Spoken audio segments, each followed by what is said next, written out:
जय श्री कृष्ण जी की जय, भगवद गीता जी की। प्रशांत ततम विगत भी ब्रह्मचारी व्रते सिद्धत मन संयम मैं वत्तो युक्त आसित मत पर। ब्रह्मचारी के व्रत में स्थित भयर हित तथा बलिभांति शांत अंत करण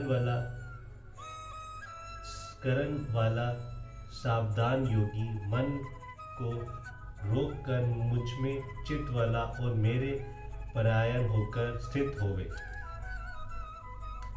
यहाँ ब्रह्मचारी के व्रत में स्थित रहना क्या है? ब्रह्मचार्य का तत्व अर्थ दूसरे होने पर भी व्रिय धारण उसका एक प्रधान अर्थ है। यहाँ व्रिय धारण अर्थ ही प्रसंगानुकूल भी है। मनुष्य के शरीर में व्रिय ही एक ऐसी अमूल्य वस्तु है जिसका बलिभांति संरच किए बिना शारीरिक मानसिक अथवा आध्यात्मिक किसी प्रकार का भी बल न तो प्राप्त होता है, ना उसके सज्जय ही होता है। इसीलिए आर्य संस्कृति के चारों आश्रमों में ब्रह्मचार्य प्रथम आश्रम है। जो 3 आश्रमों की नींव है, ब्रह्मचर्य आश्रम में ब्रह्मचारी के लिए बहुत ही नियम होते हैं, जिनके पालन से व्रिय धारण में बड़ी भारी सहायता मिलती है। ब्रह्मचर्य के पालन से यदि वास्तव में व्रिय बलिभांति धारण हो जाए तो उस व्रिय से शरीर के अंदर एक विलक्षण विद्युत शक्ति उत्पन्न होती है और उसका तेज इतना शक्तिशाली होता है कि उस तेज के कारण अपने आप ही प्राण और मन की गति स्थिर हो जाती है और चित्त का एकतान प्रभाव देय वस्तु की संभाविक ही होने लगता है। इसी एकांतता का नाम ही ध्यान है। आजकल चेष्टा करने पर भी लोग जो ध्यान नहीं कर पाते, उनका चित्त ध्येय वस्तु में नहीं लगता। इसका एक मुख्यतम कारण ये भी है कि उन्होंने व्रिय धारण नहीं किया। यद्यपि विवाह होने पर अपनी पत्नी के साथ स्वयं पूर्ण नियमित जीवन बिताना भी ब्रह्मचार्य ही है और उससे भी ध्यान में बड़ी सहायता मिलती है। परंतु जिसने पहले से ही ब्रह्मचार्य के नियमों का सुचारू रूप से पालन किया है और ध्यान योग की साधन के समय तक जिसके शुक्र को ब्रह्म रूप में किसी प्रकार भी शरण नहीं हुआ, उसको ध्यान योग में बहुत शीघ्र और बड़ी सुविधा के साथ सफलता मिल सकती है।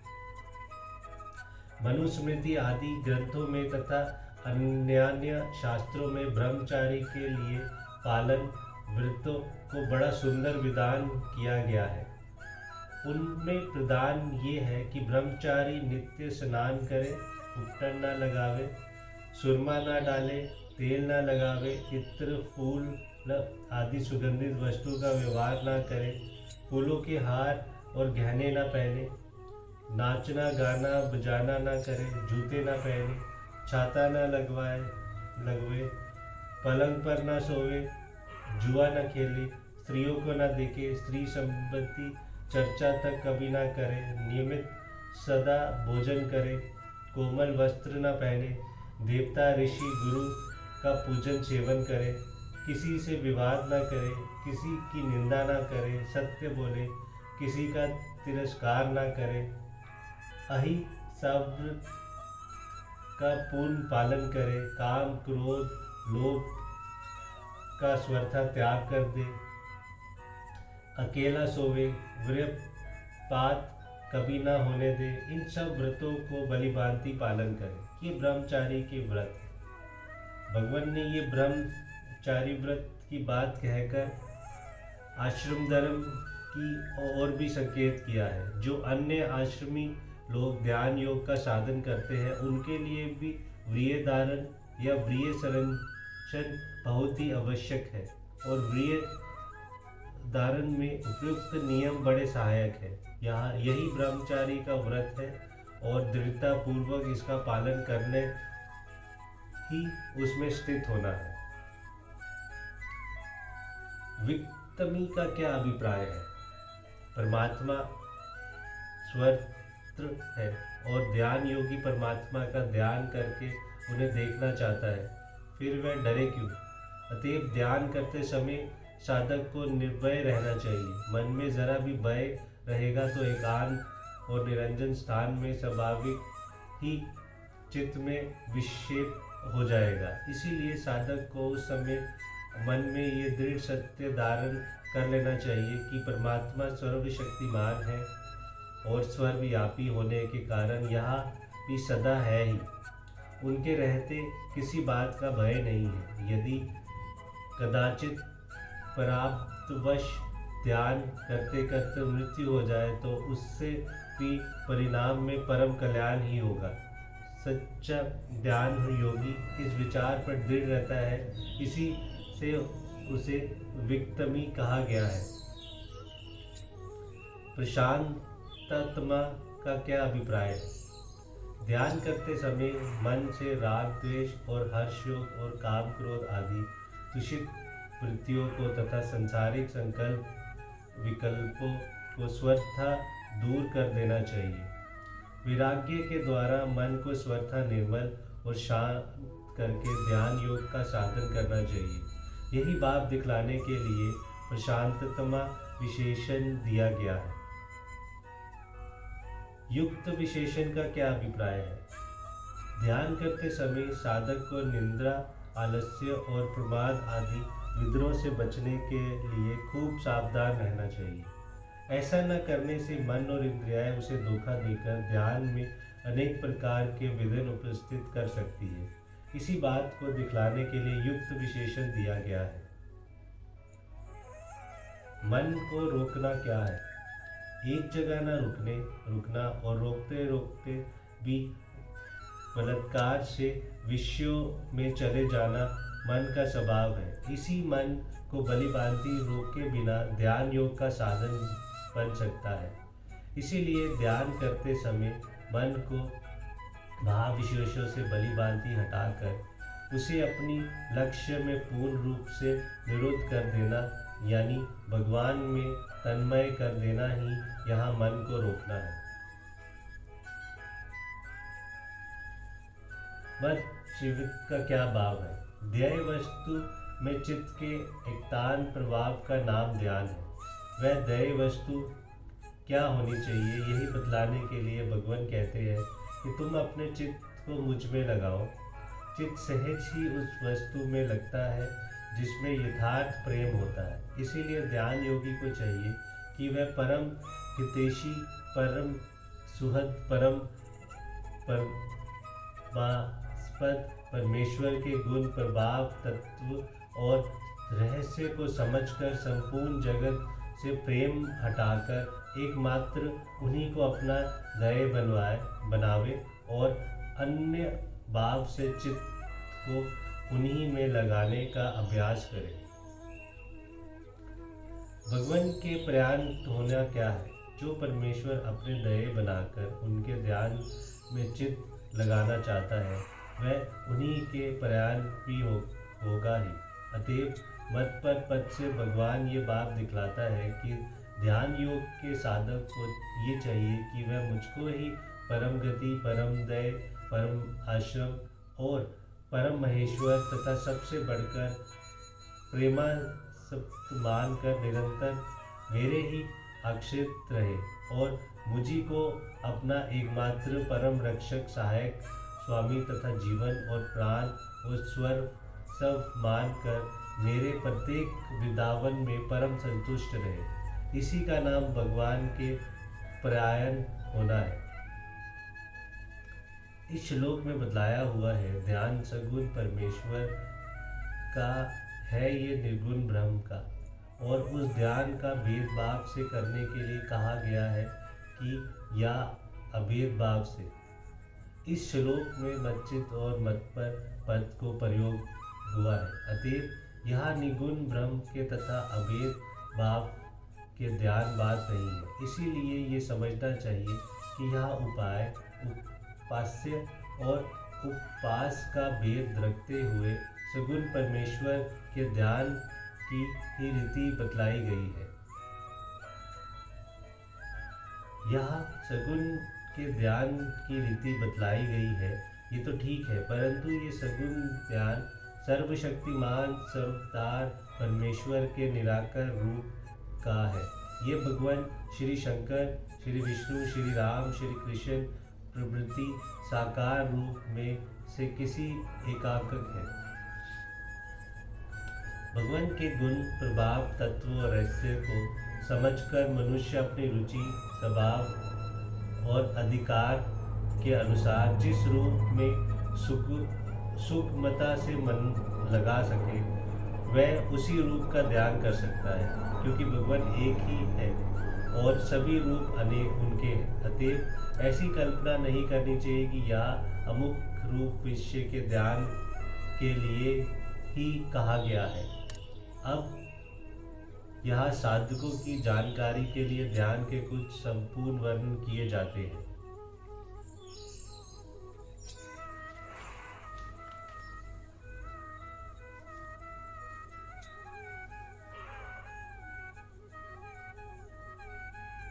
ध्यान सत भगवान श्री शंकर का ध्यान।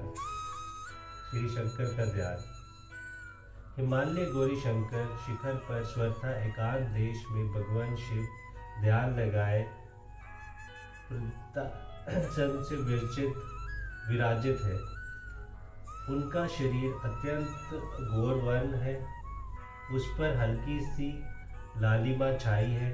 उनके शरीर का ऊपर का भाग निश्चल सीधा और समुन्नत है। विशाल बाल पर भस्म का सुंदर त्रिपुंड शोभित हो रहा है। पिंडवन का जटाजुट चूड़ा के समान ऊंचा करके सर्प के द्वारा बंधा हुआ है। दोनों कानों में रुद्राक्ष माला है।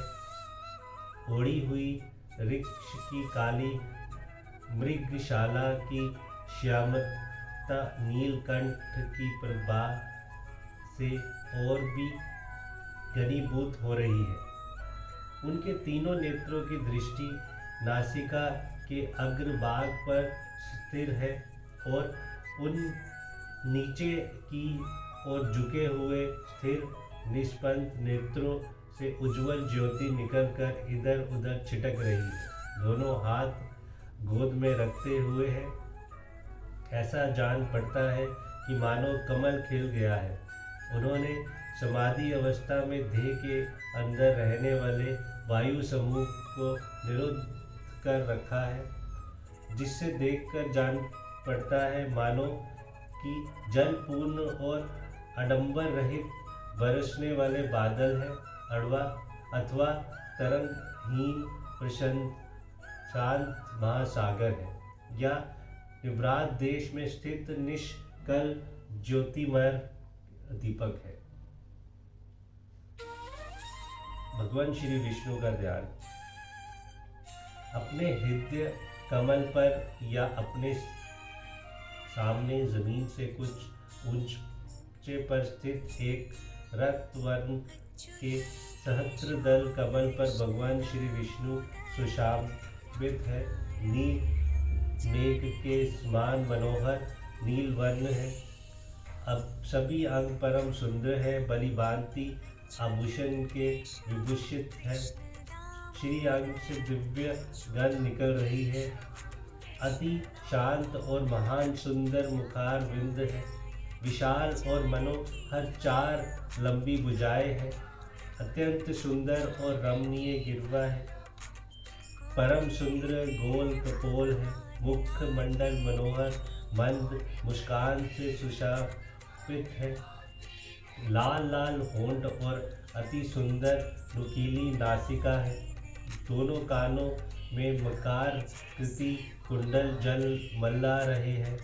मनोहर चिबुक है।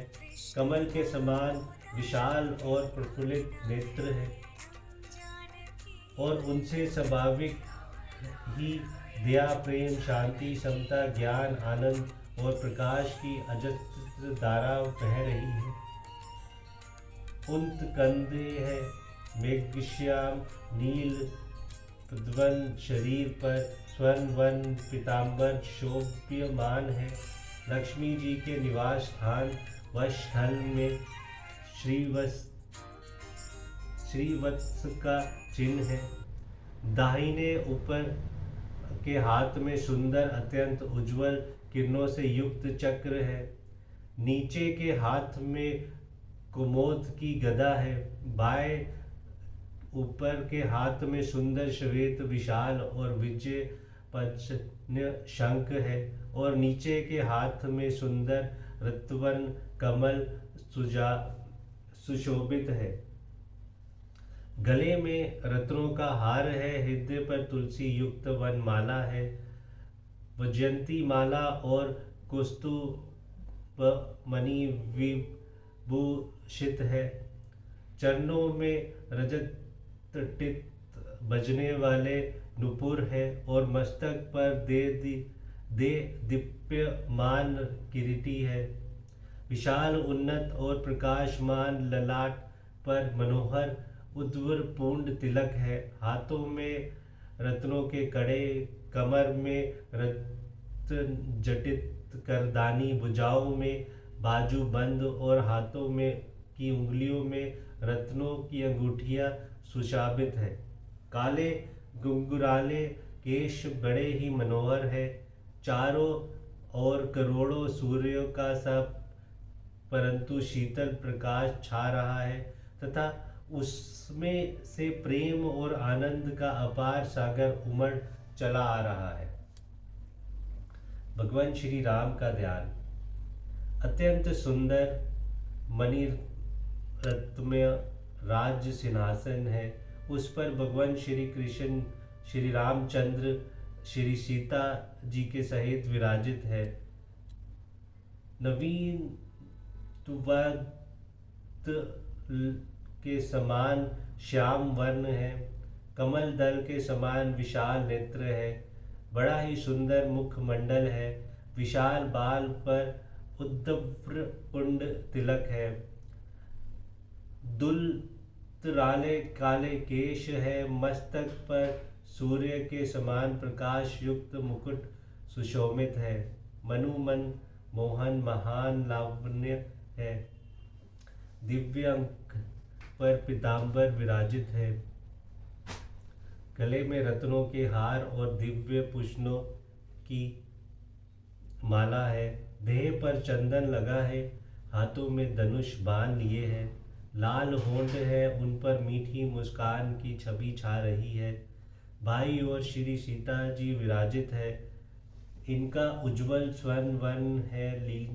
नीली साड़ी पहने हुए है। कर कमल के रक्त कमल धारण किए हैं। दिव्य आभूषणों से सब अंग विभूषित है। बड़ी ही अपूर्व और मनोरम झांकी है। भगवान श्री कृष्ण का ध्यान। वृंदावन में श्री यमुना जी का तीर है। अशोक वृक्ष के नए नए पत्तों से सुशोभित कालिंदा कुंज में भगवान श्री कृष्ण अपने सखाओं के साथ विराजमान है। नवीन मेघ के समान श्याम अभायुक्त नील वर्ण है। श्याम शरीर पर सुवर्ण वर्ण पीत वस्त्र ऐसे जान पड़ते हैं मानो श्याम गनगटा में इंद्रधनुष शोभित हो। गले में सुंदर वनमाला है। उससे सुंदर पुष्पों की ओर तुलसी जी की सुगंध आ रही है। हृदय पर वैजयंती माला सुशोभित है। सुंदर काली घुंघराली अलके है जो कपोलोत्तक लट की हुई है। अत्यंत रमणीय और त्रिभुवन मोहन मुखार विंद है। बड़ी ही मुद्र हंसी हंस रहे हैं। मस्तक पर मोर की पंखों का मुकुट पहने हैं। कानों में कुंडल जलमला रहे हैं। सुंदर गोल कपोल कुंडलों के प्रकाश से चमक रहे हैं। अंग अंग से सुंदरता निखर रही है। कानों में कनेर के फूल धारण किए हुए हैं। अद्भुत धातुओं से और चित्र विचित्र नवीन पल्लवों से शरीर को सजा रखा है। वश स्थल पर श्रीवत्स का चिन्ह है। गले में कोसुतु बमिन है। मोहे खिंची हुई है। लाल लाल होंठ बड़े ही कोमल और सुंदर है। बांके और विशाल कमल से नेत्र है। उनमें से आनंद और प्रेम की विद्युत धारा निकल कर सबको अपनी ओर आकर्षित कर रही है, जिसके कारण सबके हृदय में आनंद और प्रेम का समुद्र सा उमड़ रहा है। मनोहर त्रिबंब के रूप से खड़े हैं तथा अपनी चंचल और कोमल उंगलियों को वंशी में हृदयों पर फिरते हुए बड़ी ही मुद्र स्वर से उसे बजा रहे हैं। भगवान श्री कृष्ण का ध्यान। कुरुक्षेत्र का रणांगन है। चारों ओर वीरों के समूह युद्ध के लिए यथा योग्य खड़े हैं। वहाँ अर्जुन का परम तेजोमय विशाल रथ है। रथ की विशाल ध्वजों में चंद्रमा और तारे चमक रहे हैं। ध्वजा पर महावीर श्री हनुमान जी विराजमान है। अनेकों पताकाएं फहरा रहे हैं। रथ पर आगे के बग पर भगवान श्री कृष्ण विराजमान है। नील श्याम वर्ण है। सुंदरता की सीमा है। वीर वेश है। कवच पहने हुए है। देह पर पीतांबर शोभा पा रहे हैं। मुखमंडल अत्यंत शांत है। ज्ञान की परम दीप्ति से सब अंग जगमगा रहे हैं। विशाल और रताब नेत्र से ज्ञान की ज्योति निकल रही है। एक हाथ में घोड़ों की लगाम है और दूसरे हाथ ज्ञान मुद्रा से सुशोभित है। बड़ी ही शांत और दृढ़ता के साथ अर्जुन को गीता का महान उपदेश दे रहे हैं। होठों पर मधुर मुस्कान छिटक रही है। नेत्रों से संकेत करके अर्जुन की शंकाओं का समाधान कर रहे हैं। जय श्री कृष्ण जी की जय। भगवत गीता जी की।